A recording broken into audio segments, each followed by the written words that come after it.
Augusto Nunes, muito boa noite. Só em 2 trechos aqui que nós selecionamos rapidamente das falas de Lula. No primeiro, ele diz que a Venezuela é vítima de uma narrativa de que o país é antidemocrático e autoritário.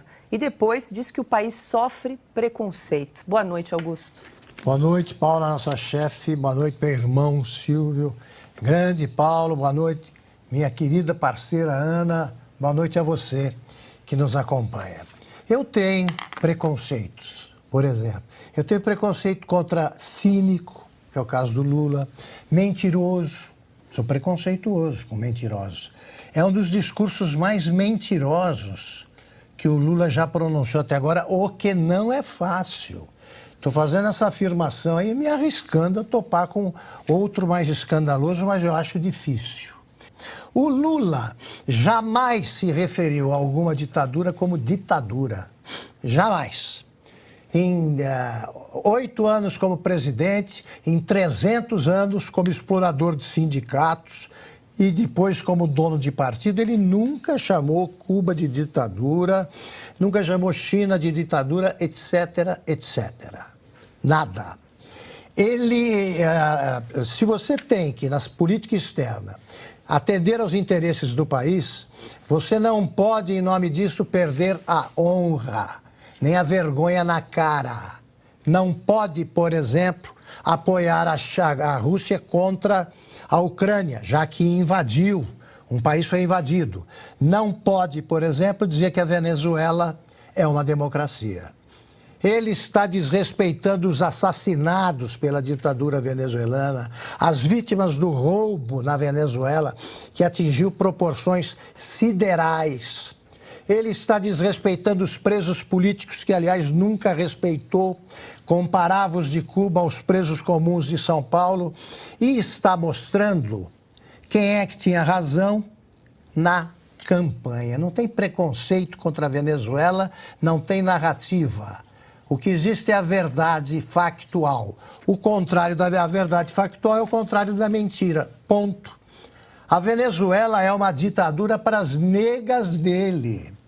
Ele que vai conversar essas coisas com a Janja. Porque aqui não, mais respeito pela inteligência mínima do brasileiro, que não pode ser chamado como idiota.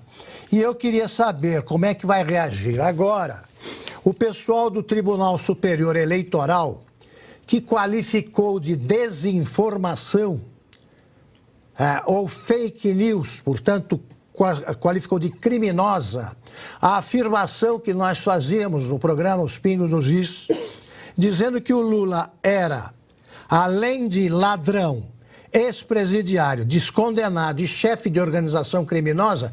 Alguma mentira até aqui? Alguma desinformação?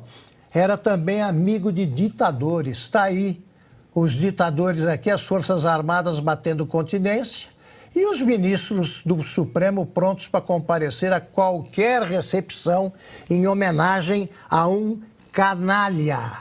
Se o Brasil não pode resolver os problemas da Venezuela, não, mas poderia socorrer os democratas, exigindo que, para a Venezuela ingressar nessas organizações a que ele se refere, que promove aí as quermesses dos cucarachas, ele deveria exigir que houvesse pelo menos eleição com 2 partidos podendo fazer campanha.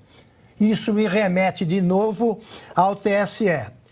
Nós saímos da Jovem Pan por termos pronunciado as palavras proibidas. O Supremo diz que não se meteu, o TSE. Isso era coisa do Departamento Jurídico. Alguém precisa pedir desculpas aos brasileiros, porque das duas uma, ou o TSE apoiou, ajudou a propagar uma fake news deliberadamente, ou ele desinformou, também não importa se deliberadamente ou não. O fato é que criminoso foi o comportamento do TSE, que censurou a verdade da mesma forma, a mesma verdade que é assassinada por um discurso desses do Lula.